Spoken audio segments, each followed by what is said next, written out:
العالمين والصلاة والسلام على سيد المرسلين وعلى آله وصحبه أجمعين أما بعد.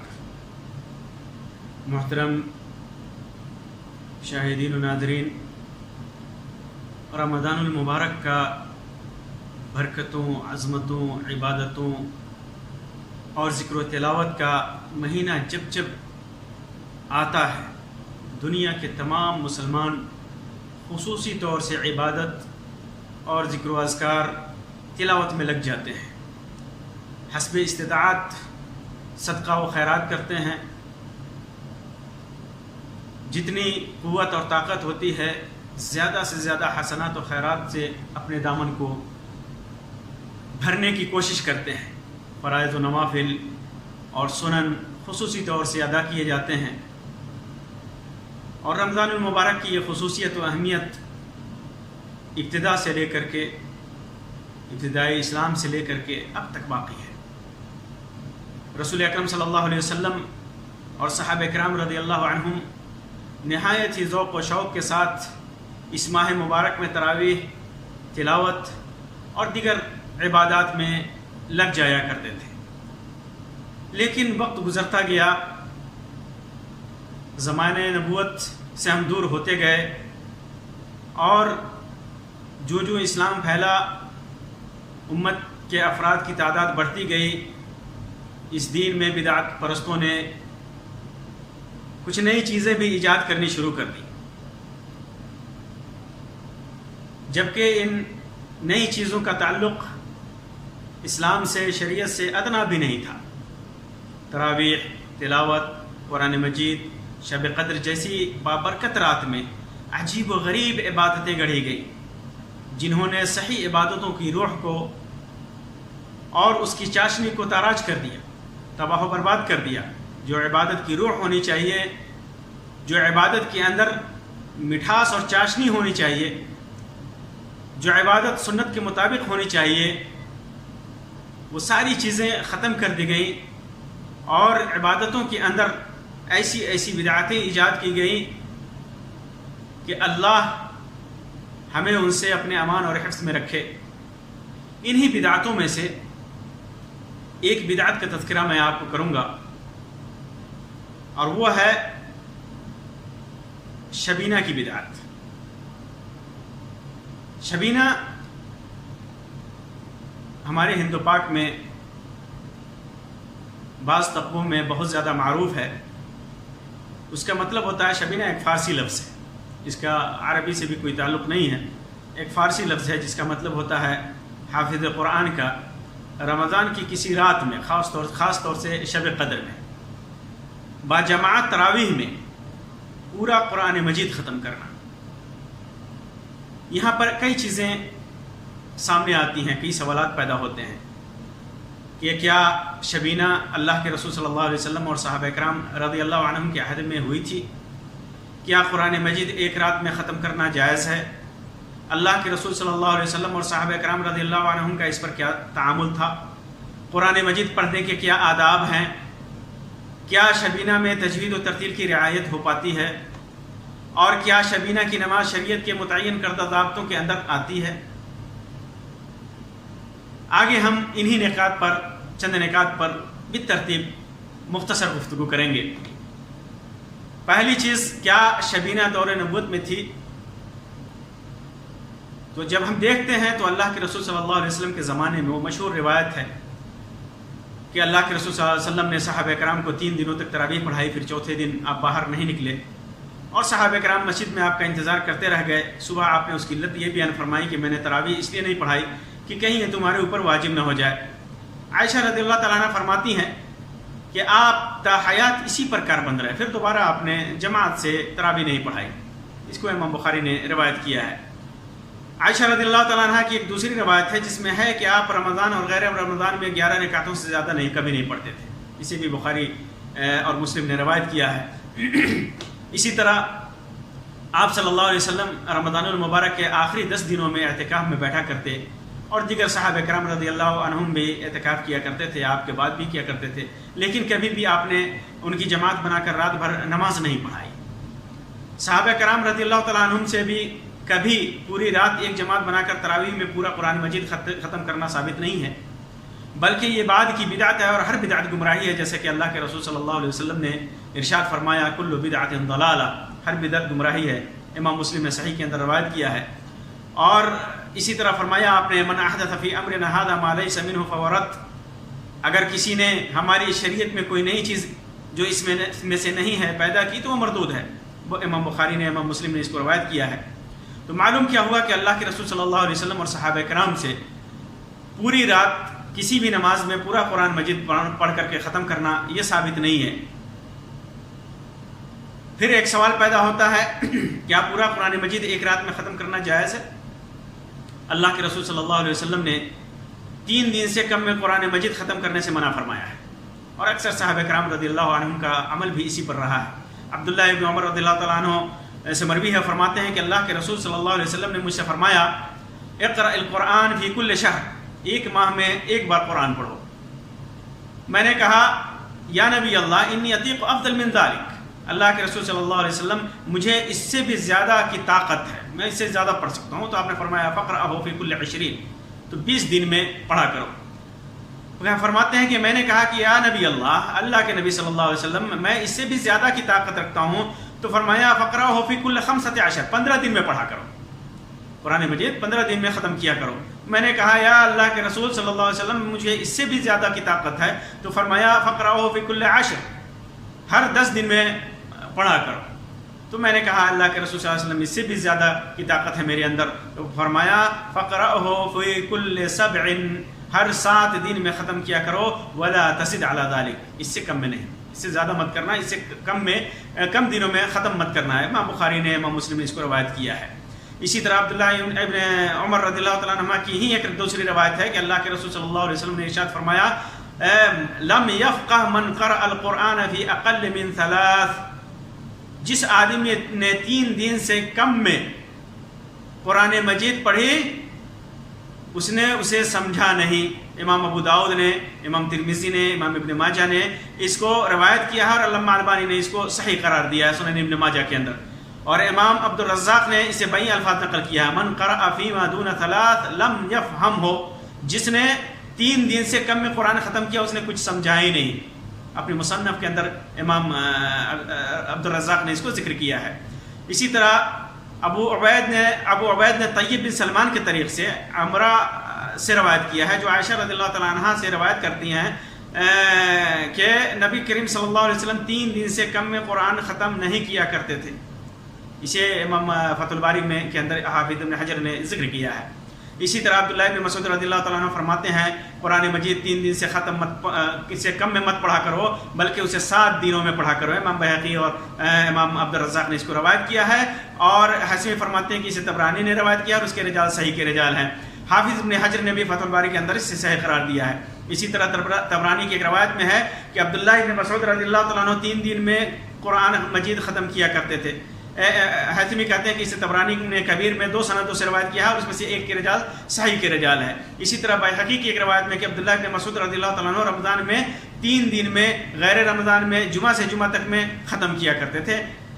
اسی طرح ایک دوسری روایت میں عبداللہ ابن مسعود فرماتے ہیں من قرأ القرآن فی اقل من 3 فهو راجز، جس نے 3 دن سے کم میں قرآن مجید ختم کیا وہ راجز ہے، یعنی رجزیہ اشعار پڑھنے والا، گویا وہ قرآن مجید نہیں پڑھ رہا ہے بلکہ رجزیہ اشعار پڑھ رہا ہے۔ سعید بن منصور نے سنن کے اندر اور عبد الرزاق نے مصنف کے اندر اس کو روایت کیا ہے، اور طبرانی نے اس کو کبیر میں روایت کیا ہے، اور اس کے رجال صحیح کے رجال ہے، جیسا کہ حاتمی نے مجمع الزوائد کے اندر کہا ہے۔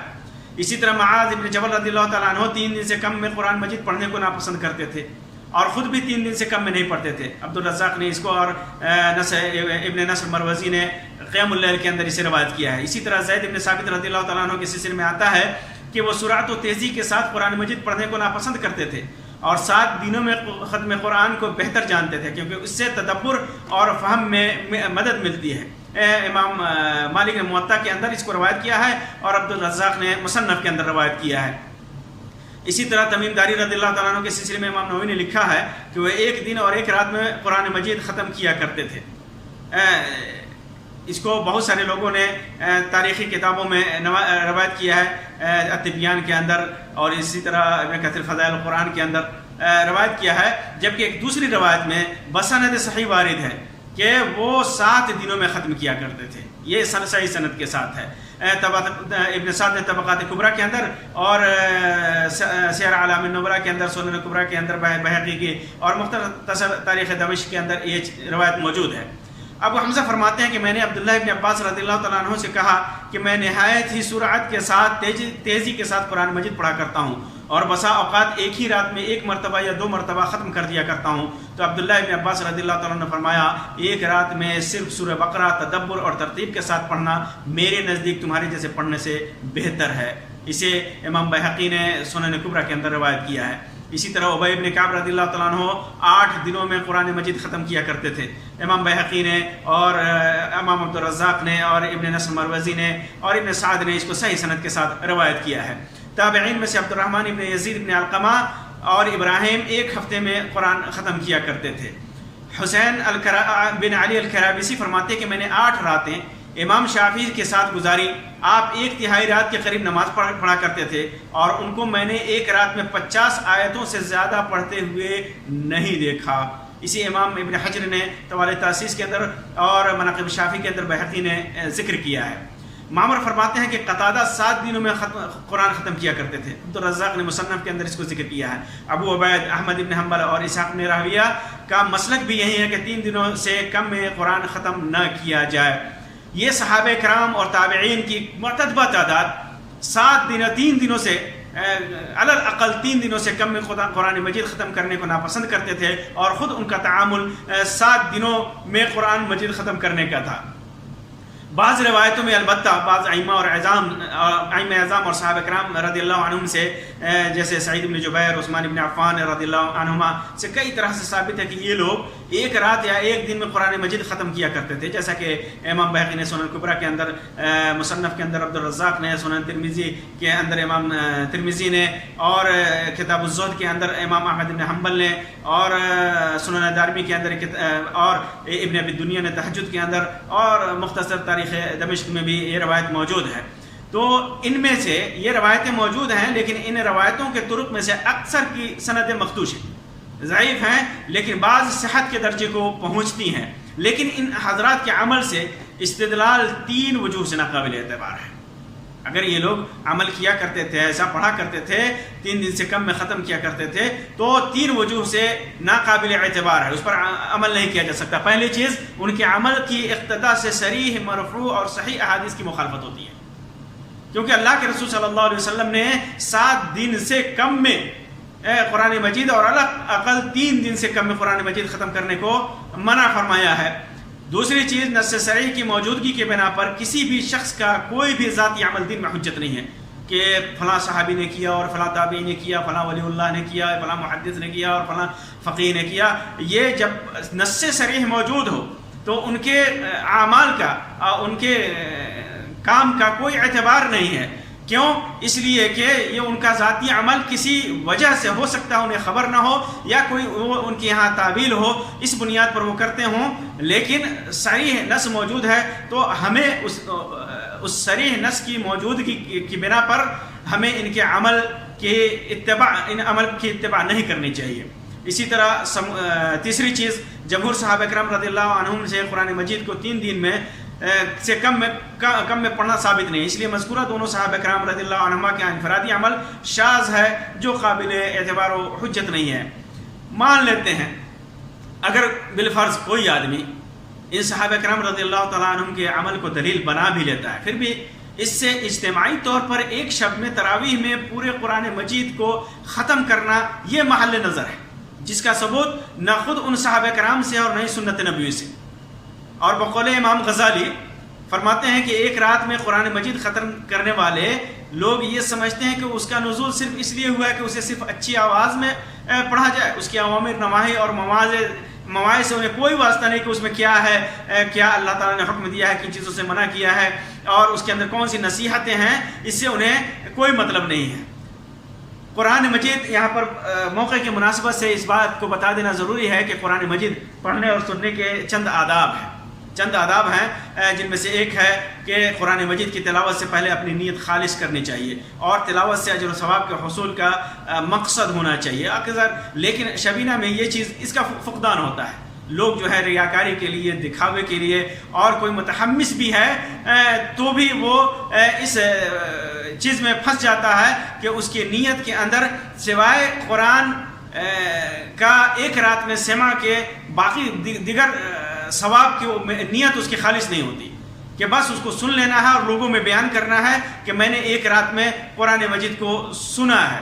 اور ایسی مساجد میں جہاں شبینہ کا اہتمام ہوتا ہے آپ دیکھ لیجیے کتنے لائٹنگ کا انتظام ہوتا ہے, خورد و نوش کا خصوصی انتظام ہوتا ہے اور بہت ساری چیزیں ہیں جو یہ کرنے والے جن علاقوں میں یہ ہوتا ہے آپ نے ملاحظہ کیا ہوگا. اسی طرح دوسری چیز ہے قرآن مجید میں ترتیل کی رعایت ہونی چاہیے. اللہ تعالیٰ فرماتا ہے وَرَتِّلِ الْقُرْآنَ تَرْتِيلًا, نہایت ہی سکون, خشوع اور خضوع اور ترتیب کے ساتھ پڑھنا چاہیے قرآن مجید کو. اسی وجہ سے اللہ تبارک و تعالیٰ نے رسول اکرم صلی اللہ علیہ وسلم کو سرعت اور تیزی سے قرآن مجید کو پڑھنے سے منع فرمایا اور فرمایا لَا تُحَرِّكْ بِهِ لِسَانَكَ لِتَعْجَلَ بِهِ. اے نبی آپ قرآن مجید کو جلدی یاد کرنے کے لیے اپنی زبان کو حرکت میں نہ دے, جلدی. اللہ کے رسول صلی اللہ علیہ وسلم یاد کرنے کی غرض سے جلدی اس کو پڑھا کرتے تھے. تو اللہ تبارک و تعالیٰ نے فرمایا کہ اسے جلدی مت کریں. اسی طرح دوسری جگہ فرماتا ہے وَلَا تَعْجَلْ بِالْقُرْآنِ مِنْ قَبْلِ أَنْ يُقْضَى إِلَيْكَ وَحْيُهُ, یعنی قرآن مجید پڑھنے میں جلدی نہ کیجیے اس سے پہلے کہ آپ کی طرف جو وحی کی جاتی ہے وہ پوری کر لی جائے. تو جلدی پڑھنے سے اللہ تعالیٰ نے منع فرمایا. اور شبینہ میں کیا ہوتا ہے آپ اندازہ کر سکتے ہیں. جب ایک رات میں پڑھنا ہے وہ بھی 20 رکعت کے اندر ہی پڑھنا ہے تو پھر اس کی کتنی رعایت ہوگی آپ بخوبی سمجھ سکتے ہیں. اسی طرح قرآن مجید کے آداب میں سے یہ ہے کہ قاری و سامع دونوں کو اپنے ذہن و فکر کو قرآن مجید کی آیات کو سمجھنے میں لگا دینا چاہیے, غور و فکر میں لگا دینا چاہیے. چوتھی چیز, جب رحمت کی آیت گزرے تو اس کا سوال کرے, رحمت کا سوال کرے اللہ تبارک و تعالیٰ سے. عذاب کی آیت گزرے تو اسے پناہ مانگے. تسبیح کی آیت گزرے تو تسبیح بیان کرے. سجدے کی آیت گزرے تو سجدہ کرے. لیکن شبینہ میں سامع کو پتہ ہی نہیں چلتا کہ کب اس نوعیت کی آیتیں گزرتی ہیں. صرف یعلمون, تعلمون, تفہمون, تاخرون یہی سب سمجھ میں آتا ہے. اسی طرح پانچواں ادب ہر حرف کو کما حقہ ادا کرنا چاہیے کیونکہ قرآن مجید کے تمام الفاظ پر 10 نیکیاں ملتی ہیں جیسا کہ سنن ترمذی کے اندر صحیح روایت میں اس کا ذکر ہے. اسی طرح قرآن مجید, چھٹی چیز, قرآن مجید کے وقت کی تلاوت کے وقت تجوید و قواعد کا لحاظ بہت ہی ضروری ہے. اس لیے کہ تجوید اور مخارج کے قواعد کا لحاظ نہیں ہوگا تو الفاظ کے معانی بدل سکتے ہیں. جب تک تخریج اور اس کے قواعد کا لحاظ نہ ہو تو الفاظ قرآن مجید کے آیات کے معانی بدل سکتے ہیں اور یہ چیز سبب گناہ بن سکتا ہے. اٹھو مت بیٹھو یا بیٹھو اٹھو مت بیٹھو, تھوڑی سی ادائیگی میں فرق ہوا, معنی کہاں سے اثبات نفی میں اور نفی اثبات میں بدل جاتی ہے. تو قرآن مجید کے اندر بھی یہ چیزیں بہت زیادہ ہیں. اسی وجہ سے آپ دیکھیں گے کہ علماء نے اور ہمارے سلف نے قرآن مجید کے اندر ہمارے لیے کتنی آسانی پیدا کر دی ہے کہ جہاں ٹھہرنا ہے, جہاں ضروری ہے, جہاں جائز ہے, کہاں ملانا ہے, سب کا کہ نقاط اس کے اندر لگا دیے ہیں, سب علامتیں لگا دی گئی ہیں کہ کہاں کیا کرنا ہے. اگر اس کی رعایت نہیں کریں گے تو معانی کہاں سے کہاں بدل جائیں گے اور یہ چیز گناہ کا سبب بنے گا. اسی طرح قرآن مجید کو آواز سے مزین کرنا چاہیے. اپنی آواز کو قرآن مجید تلاوت کرتے وقت آواز کو خوبصورت بنانا چاہیے. اللہ کے رسول صلی اللہ علیہ وسلم نے فرمایا زین القرآن باصواتکم, قرآن مجید کو اپنی بہترین آواز کے ساتھ مزین کرو. امام ابو داؤد نے اس کو سنن کے اندر اور امام ماجہ نے سنن کے اندر, امام نسائی نے سنن کے اندر روایت کیا ہے اور امام البانی نے اس کو صحیح قرار دیا ہے. 8ویں چیز, جب قرآن مجید کی تلاوت ہو رہی ہو تو سامعین کے لیے اسے غور سے اور خاموشی کے ساتھ سننا واجب ہے. غور اور خاموشی کے ساتھ سننا واجب ہے. جیسے کہ اللہ تبارک و تعالیٰ ارشاد فرماتا ہے وَإِذَا قُرِئَ الْقُرْآنُ فَاسْتَمِعُوا لَهُ وَأَنصِتُوا لَعَلَّكُمْ تُرْحَمُونَ, یعنی جب قرآن کریم کی تلاوت کی جائے تو اسے غور سے خاموشی کے ساتھ سنو, امید کہ تم پر رحمت ہو. اسی طرح 9واں ادب قرآن مجید کا یہ ہے کہ قرآن مجید میں ہر ممکن لحن سے بچنا چاہیے. قرآن مجید میں مکروہ لحن وہ ہے جس کی بنیاد پر مد کو قصر کو مد, ساکن کو متحرک اور متحرک کو ساکن کر دیا جاتا ہے اور یہ سب تربیہ نغموں کی موافقت کے لیے کیا جاتا ہے. یہ چیز نہایت ہی خطرناک ہے کہ قرآن مجید کو لحن کے ایسا پڑھا جاتا ہے کہ انسان مکروہ لحن کا شکار ہو جاتا ہے. شبینہ میں آپ دیکھ لیجیے جب قاری نہایت ہی تیزی کے ساتھ پڑھے گا تو نہ قصر کا لحاظ ہوگا نہ مد کا لحاظ ہوگا. تو کس طرح قرآن مجید کے ساتھ بے حرمتی ہوگی.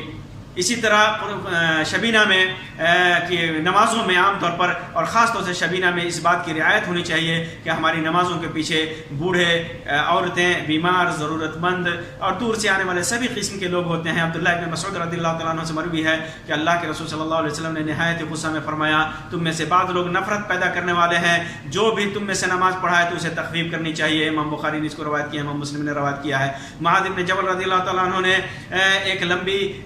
ایک بار لمبی نماز پڑھا دی تو آپ صلی اللہ علیہ وسلم نے فرمایا، اے معاذ لوگوں میں فتنہ پیدا کرنے والے ہو، افتان انت یا معاذ، کیا تم لوگوں میں فتنہ پیدا کرنا چاہتے ہو؟ جب تم لوگوں کو نماز پڑھایا کرو تو والشمس وضحاها سبح اسم ربک الاعلی واللیل اذا یغشی اقرأ باسم ربک پڑھو.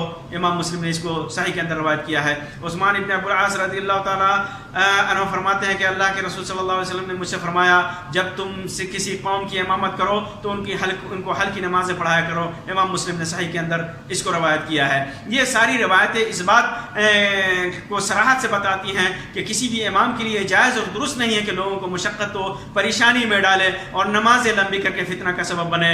تراویح کی نماز جس میں حصول ثواب کی خاطر لوگ جوق در جوق شریک ہوتے ہیں، انہیں شبینہ جیسی نمازوں کے ذریعے مشقت میں ڈال دیا جاتا ہے اور انہیں زیادہ ثواب کا لالچ دے دیا جاتا ہے. تو پھر ایسی صورت میں تراویح جیسی عبادتوں کا اللہ ہی حافظ ہوگا. واضح ہے کہ نفس کو تھکا کر کے اور مشقت و پریشانی میں ڈال کر کسی بھی نفلی عبادت کو ادا کرنے سے اللہ کے رسول صلی اللہ علیہ وسلم نے روکا ہے. اللہ کے رسول صلی اللہ علیہ وسلم نے عبداللہ بن عمر رضی اللہ تعالیٰ عنہ سے فرمایا، صم وافطر وقم ونم فإن لجسدك عليك حقا وإن لعينك عليك حقا وإن لزوجك عليك حقا وإن لزورك عليك حقا.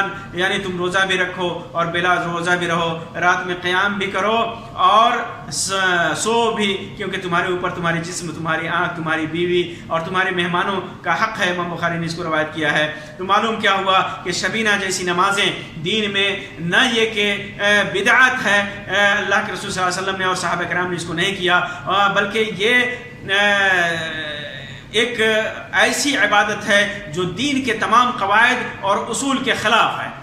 دین کے تمام قواعد اور اصول کے خلاف ہے، قرآن مجید کی تلاوت کے خلاف ہے، نماز کی روح کے خلاف ہے، قرآن مجید کی تلاوت کے آداب کے خلاف ہے، نماز کی روح کے خلاف ہے، اور ایک سماج میں ثواب کے نام پر ایک فتنہ کا سبب ہے. اس وجہ سے ہمیں ایسی نمازوں سے جو شبینہ جیسی نمازیں ہوں پڑھنے سے بچنا چاہیے، اور وہ نمازیں تراویح پڑھنی چاہیے، کم رکعتیں پڑھیں لیکن نہایت خشوع اور خضوع کے ساتھ اور پڑھیں، اور اس کے اندر جو قرآن مجید کی تلاوت کریں تدبر کے ساتھ، فہم کے ساتھ اور آداب کا لحاظ کرتے ہوئے پڑھیں. اللہ تبارک و تعالی ہمیں توفیق دے کہ ہم سنت کی اتباع کریں. اللہ تبارک و تعالی ہمارے اعمال کو قبول فرمائے. اللہ تبارک و تعالی ہمیں برائیوں سے اور بدعات و خرافات سے بچائے. آمین رب العالمین. وآخر دعوانا ان الحمد للہ رب العالمین وصلی اللہ علی خیر خلقہ وسلم. والسلام علیکم ورحمۃ اللہ وبرکاتہ.